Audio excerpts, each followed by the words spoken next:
Good morning, Kat Koppett. Good morning, John Register. It is great to see you this morning. We already have one person inside of the queue. I'm going to go to my comments and push over there to see if you have a question. Please jump in. We're going to be rolling pretty hard and fast. If you ever wondered what it takes to achieve remarkable success, to overcome obstacles and transform your performance in the face of big change, you are in the right place. You certainly are. Welcome to Performance Shift, the podcast that will take you on a journey of discovery, exploration, and transformation, and give you the tools to navigate your own moments of change. I'm John Register, a two-time Paralympic athlete, a combat army veteran, and author. And I'm Kat Koppett, an organizational consultant, author, and improviser. And together we are going to be sharing our expertise, our insights, and how we navigate change and find success in the face of adversity. You are here with us live now, or you're watching us on LinkedIn later, not live, or you can find us in podcast form on Apple, Google, and really any place where you get your podcasts. And thanks for coming in. If you have been enjoying these shows, I can't believe we're on season number 2. This is amazing. And our second episode, I can't wait to get in this conversation. Hit the notification bell if you want to be alerted to these podcasts that are coming up, these live performances that we have. And let's just jump into it. So today we're talking about story, and this is kind of the whole theme of the second season and how we create better stories.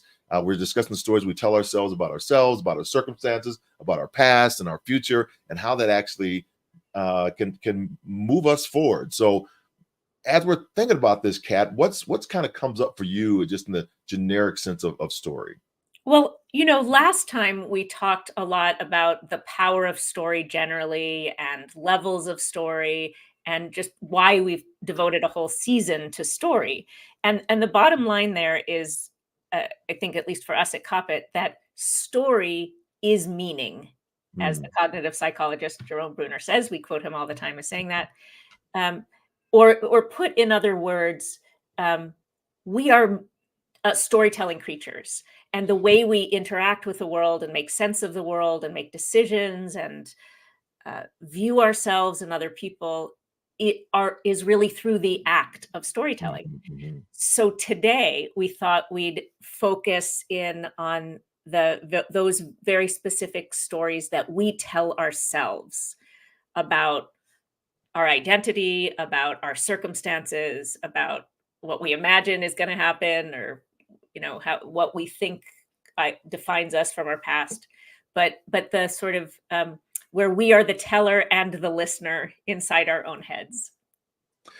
Well, thanks for that explanation, and I think that kind of tees us up as we're talking about shifting our performance and how we do it through stories. So jumping into it, how do our stories that we tell ourselves shape our personal identity or our professional brands? Well, I mean, I would be interested, John, to hear from you, when you think about when you make a living telling your story. Mm-hmm. And it seems to me that through your framework, a big part of that was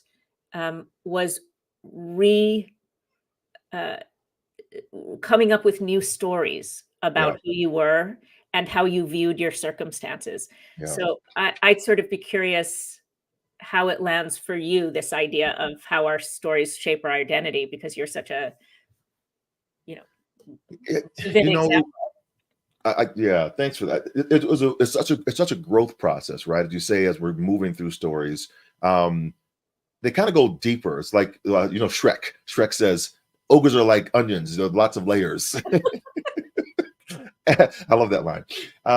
And for me, I used to not really tell my story. When I first started out speaking, I would tell it in different ways. It was always from my perspective. It was never from the audience's point of view.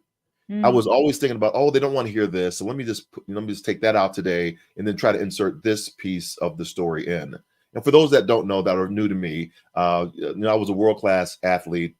I wound up becoming an All-American, going to the Olympic trials. Then I went to the Army. Operation Desert Shield, Desert Storm, came back without a scratch, had an injury to my left leg, which caused this amputation, and then started reframing my story, my tooling, shifted my performance. and wound up becoming a 2-time Paralympic athlete, and then the founder of the Olympic and Paralympic Committee's Paralympic Military Sport Program. That turned into Warrior Games and then Prince Harry's Invictus Games. So now you got a little background on who I am. And I used to take snippets of that story and highlight a bit of each one of those on the, kind of on the mood I had for the day. But then I ran into a gentleman named Doug Stevenson, and one of the things that he shared, he's an actor improviser. Yep, Doug, and he's really great actor improviser, just a great storyteller. And he helped me understand that people, number one, they don't care at all about what you're telling them except how it impacts them. So relate the story to that person, and it's like an actor on stage. Every night they're doing a play or a movie, and the dialogue really doesn't change. I mean, acting, you can shift it, you can kind of improvise a little bit with inside the boundaries. If you're watching a movie, that doesn't change. It's just the same words over and over again. So we crafted a story that went that deep, and the crucible, the crux of it was that people kept coming up to me and saying, how did you overcome the adversity? How did you overcome the amputation of your leg? And when I realized I didn't, that became my hook. I didn't overcome the amputation of my left leg, because had I overcome the amputation, I would have my leg back. So that became this kind of bridge to everyone else. If someone lost a loved one, they lost a job, they transitioned from high school to college, they transitioned from the college to the workforce, military back to civilian life. We don't get back the things that we might desire to have back. An athlete that goes from professional to having to, that's not a part of their profession any longer. So these transitional stories were the narratives that I began, pulling on for people to help them overcome and shift their performance. That makes sense? Yes, Seems like absolutely. I ramble a lot. Well, no, I mean, I think what I heard you just talk about was, how did you think about your own story and then offer it to others so that it was interesting and valuable to others, which is wonderful. And we will unpack even more in later episodes that piece of this, right? Like, how do we craft a narrative that has Right. meaning for others and lead through narrative? Um, the the the piece I want to go underneath there and ask you about is, before you were able to do that for other people, before you were even Mhm. able to go to Doug and say, uh, how do I make a nice keynote? There were stories that you were telling yourself in your head. For example, I remember you, as part of your narrative that you share out publicly, you talk about how when you first got injured, you had stories about what that meant for you as a husband or a father, and Sure. like what the future would be. And so I guess as we start to talk about the stories we tell ourselves, I'm curious about, how were you able to start to shift those narratives, or how aware are you of the process of being able to recognize and then shift a narrative? Yeah, I don't know if in the moment that I knew that, right? Because I was just trying to survive and, okay, what's the thing? But in retrospect, I look back and I was like, yeah, I was telling myself these kind of negative stories. Who am I now? What's my identity? Will my wife still stay with me? Will my son still see me as his father? Do I still have a job in the military? All these things were pressing upon me right in that moment. And there were two things that really released me, and I'll be very quick on it. Number one was my wife, Alice. She said, you know what, we're going to get through this together. And when she said that, that support system that I was in my head, not even realizing that's what the question I was asking, or the negative speak I was saying to myself, was a baseline of positivity for me. And the second one was really OJ Simpson. Wow. So 1 month after I had my accident, which was May 17th, 1994, on June 17th, 1994, we see on the 405 freeway this white Bronco. And I was in the most pain I had ever been in my life, I think, even to this point, until I have some phantom pains. Um, and so Ocean's in the back of this white Bronco. His friend Al's driving the car. And the people are reading this kind of look what comes up to be a suicide note from OJ Simpson. And I thought, as I was in the most pain, most intense pain, can't get a break, can't get rest, that my story's not going to end with me checking out.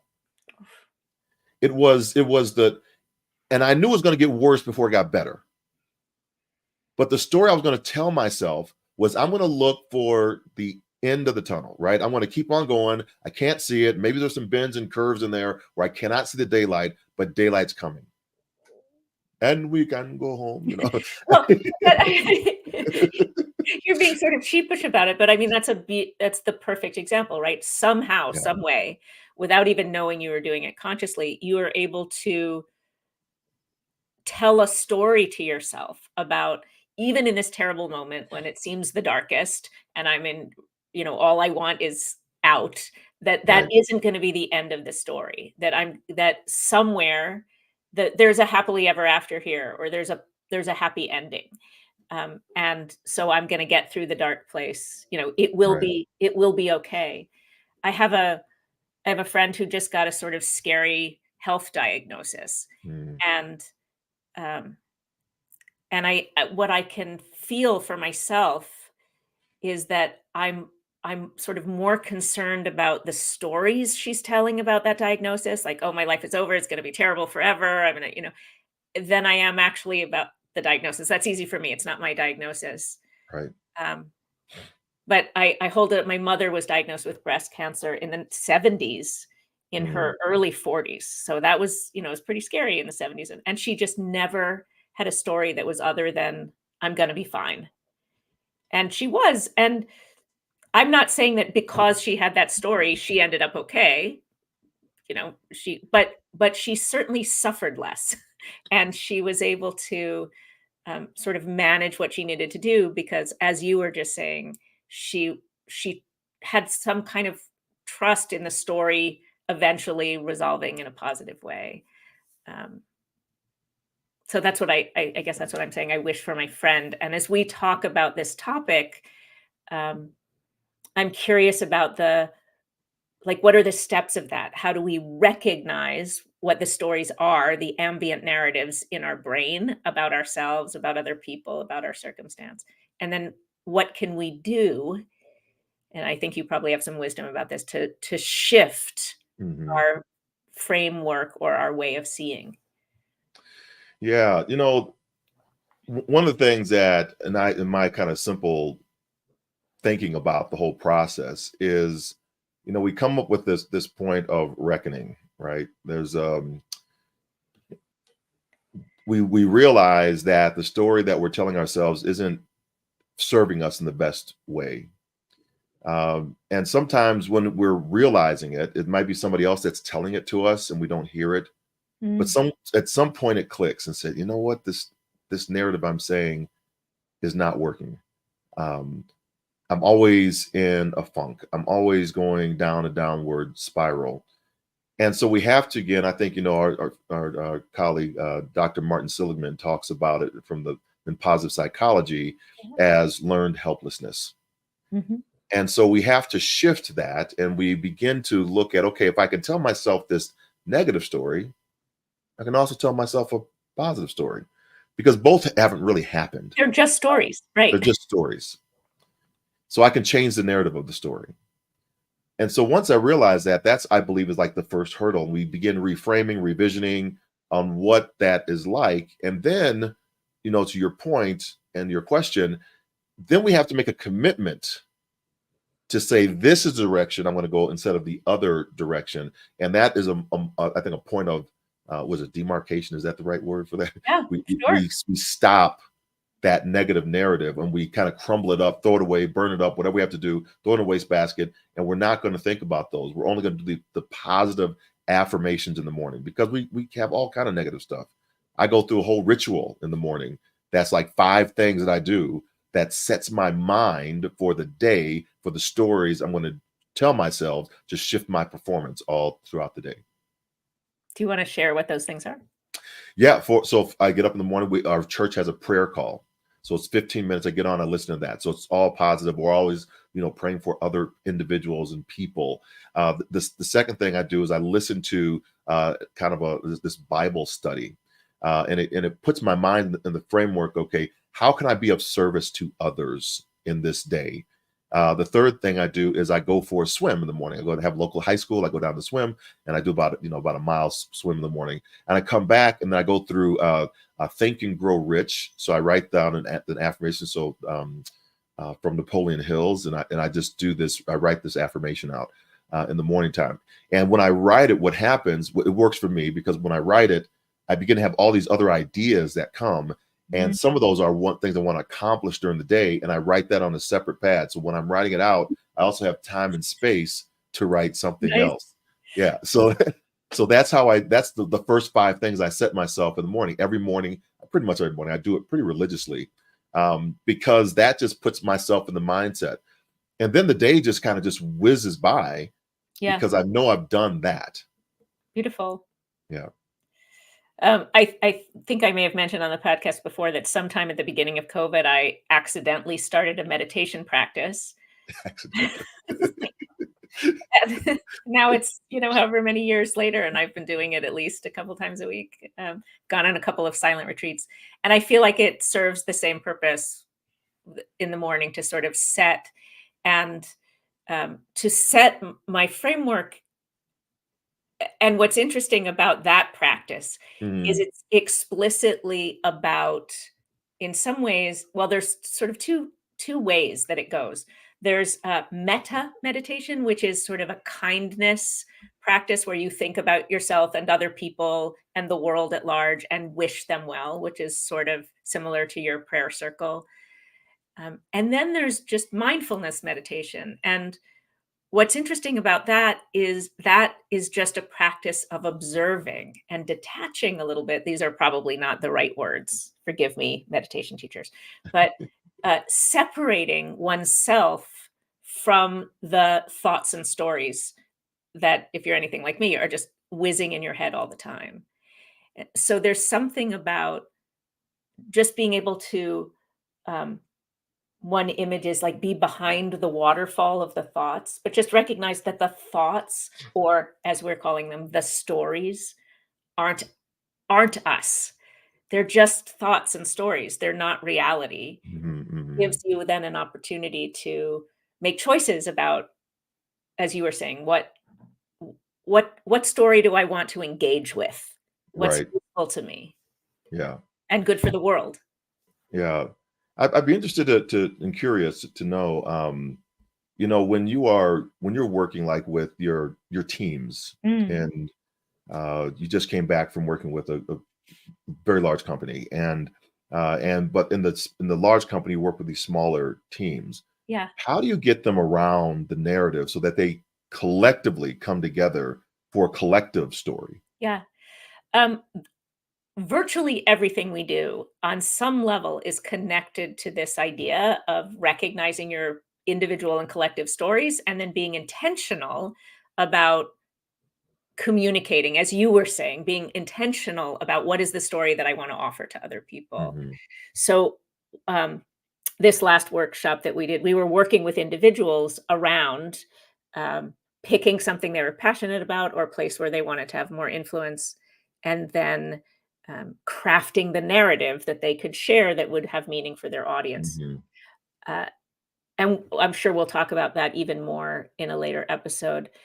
The thought that came up to me when you asked the question, given our topic about these sort of choosing a story and recognizing the internal narratives that we have going, is sometimes when I'm working with teams on strategic planning or team alignment, a lot of people do visioning activities with teams, and that's great. And that's really a storytelling activity, like what is our story of the future? Where do we want to be a year from now, 3 years from now, whatever.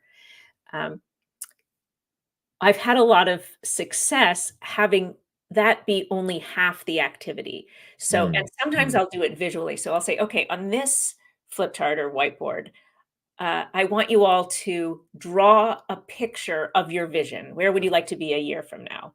Right. And the thing about doing it with symbols is then people can sort of talk through the story, and it adds color and emotion and all of those wonderful, vivid things that make us cling on to stories. Yeah. And they can be vulnerable in a way by not having to find the right word. We don't get stuck on wordsmithing. So they'll draw a picture of the vision. But then I also have them, I say, over here, I want you to draw a picture of your worst fears. Like, what is your doom story of where we're going to be as a team a year from now? And then I have them look at both of those things. And then we can work on how are we going to get from here, how are we going to guide us to make it more likely that this, positive vision that we want is going to happen. But also we get to acknowledge here are our challenges, here's what we're trying to avoid, here's what we're worried about. Because then we have a really robust understanding of the stories that we're holding, Yeah. and we can address them.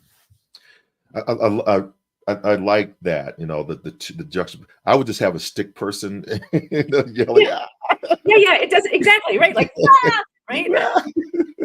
right. Like maybe like like When you were when you were sharing that, what came up for me, I don't know why I made this connection. Like maybe because we just saw the movie last night. We had a movie night at the house, and we had all the girls are downstairs, and we just had popcorn and things. It was oh great. We hadn't done that in a long time, so I just remembered. But I never really wanted to watch the second or the third. I guess the origin story of Willy Wonka. oh yeah. And because I always loved the Gene Wilder, I didn't want that in my head and all that stuff because I just love that one. But this, there were two things that came up to me. One, it was a fantastic movie. It was really good. I'd like, oh my gosh, I'm like emotional in this thing. This is a great narrative and story. And then the other thing was the main. I don't know the gentleman's name that played the Willy Wonka at the young age, but he also plays in Dune. That's what he was. Ah, And so like these two totally different acting personas he has. Like one's this kind of fun loving and it's a musical. Dune's not a musical, right? So I thought that was fascinating. The stories that he was able to share and tell in a different voice and switching it up. I just thought I was captivated by that. I'm gonna watch it now. Timothy Chalamet, I think is the actor. Timothy Chalamet, yeah, yeah, it was fantastic. He was really good. So yeah, Well, so I tough guess it was blood cast. for the it's a great Um, cast. So. yeah, so I think what you're saying is just the way he was able to sort of shift his persona, right?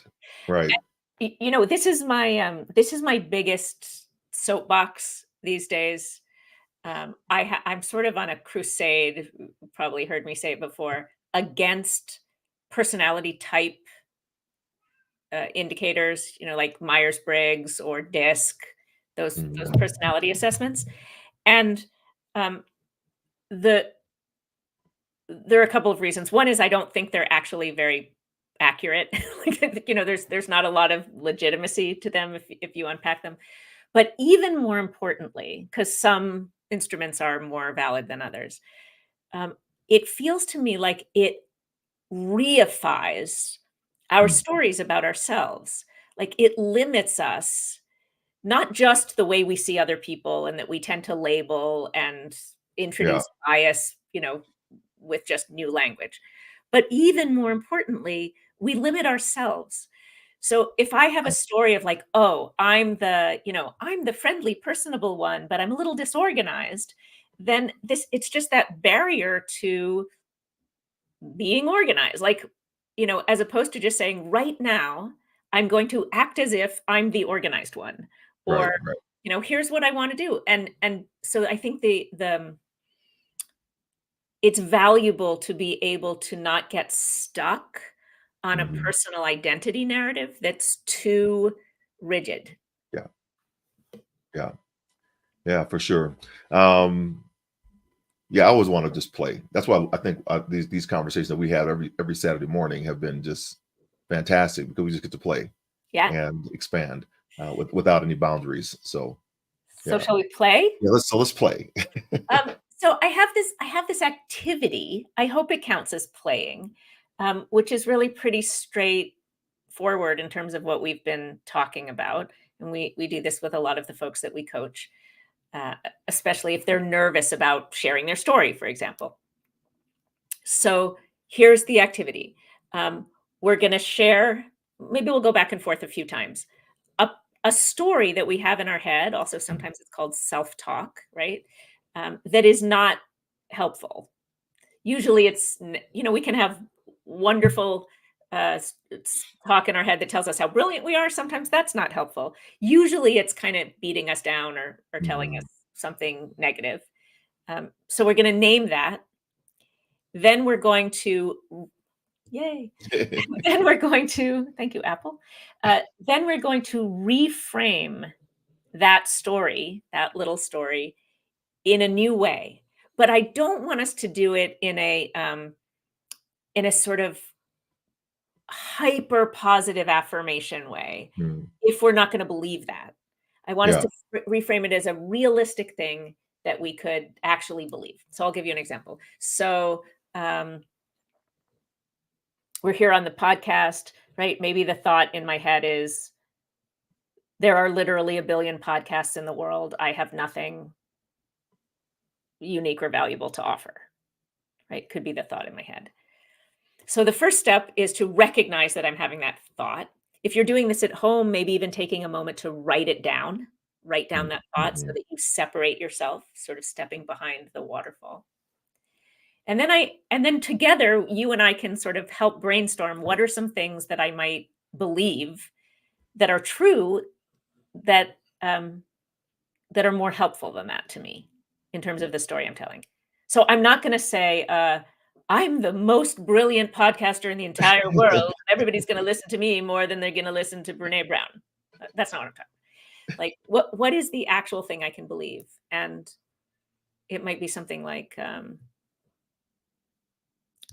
there's only one me, and if I can offer one person one tidbit that is helpful to them, then it's worth it to do this. The negative self-talk that I've been having in my head is around sales. And this so that's the negative, right? So I was CEO of an organization for a little while, and during that time I was CEO. I didn't do a lot of the calls I used to do during that time. So I'm in a window here of not a lot of sales, right, during this like half of year. Yeah. Second half is great, but this half is not. So I think the positive story I can tell myself is follow the process. If I follow the process, it will work.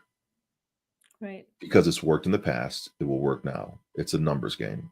Just keep on following the path. Because the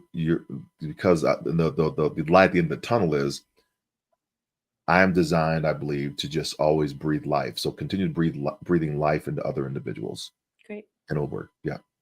So the negative story sounded something like, "Oh no, I'm never gonna get work again," or "I Right. blew it and I did something wrong." And then you could just sort of was like, I don't Yeah. have to, like, I can just take one step at a time, and if I do it now, I'm gonna trust that it's gonna come out." Right. Yeah. Yeah. You can also play this in a sort of playful way, where if you have that thought, you can ask yourself, "What would so and so say?" Like, what would, um, what would Oprah say? Yeah. Like, what would Donald Trump say? Like, what would, like, it doesn't even have to be someone that you especially admire, just like some way of like, how Flip do it. I Yeah. get myself out of the I stuckness love of that. like, this is the only story. Oh, that's so good. Yeah. I was thinking about David Goggins and when it came out. So Yeah. just going in. Right. Love it. Yeah. So this has been great. This fantastic show today. And I hope that you are out there that got a lot out of it. I think I know I certainly did, and especially playing that improv game at the end. And you can do those. That's why I love doing the improv games at the end because I think it's just a matter of us being able to uh, share what we do, a little bit of what we do in the groups that we have that we're working with. What do you have, for those that are alive? What do you have coming up this week? Do you have anything that's kind of going on? This week, I'll be doing some work internally with engineers at Meta around building influence, a lot of this work. And we've got theater sports going on at the Mopco Improv Theater. For Ooh, anyone theater who's sports. local to upstate New York, come on by. Love it.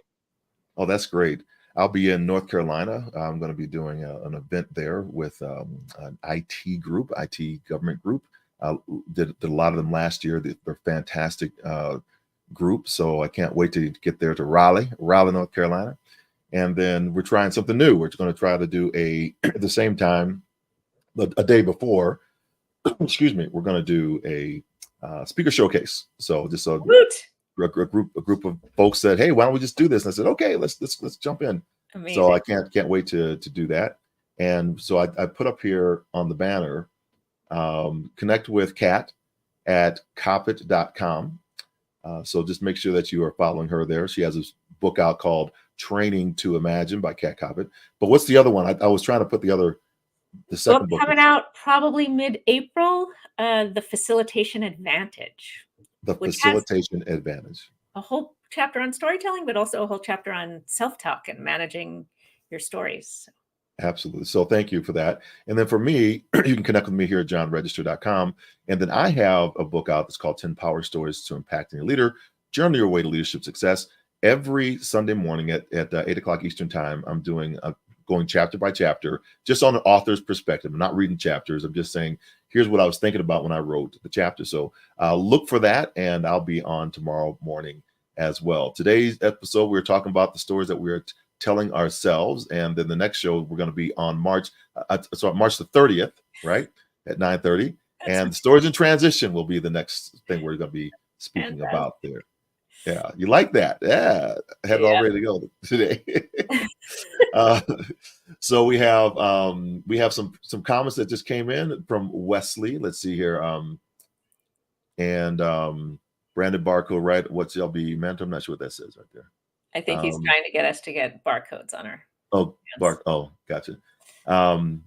We also have Victoria Hogwis here. She's an amazing, wonderful facilitator and storyteller and presentation coach. Yes. And, thanks for being here, Vic. Thanks for being here so much. All right. So that's it for today's episode on the performance shift. And I'm going to go back to my banner and kill that guy right there. We hope that you enjoyed our discussion, gained some valuable insights that you can apply to your own life and work. And if you want to learn more about the power of transformation, how to shift your own performance to achieve your goals and dreams, be sure to subscribe to our podcast and join us for our next episode. If you found the episode helpful, we'd love for you to leave us a review in your favorite podcast platform. Your feedback helps us to improve the show and to reach more listeners like you. So we'll see you back here on the 30th, and have a fantastic day. Go forth, inspire your world. I'm John Register. And I'm Kat Koppett. And we'll see you next time on Performance Shift. Bye for now.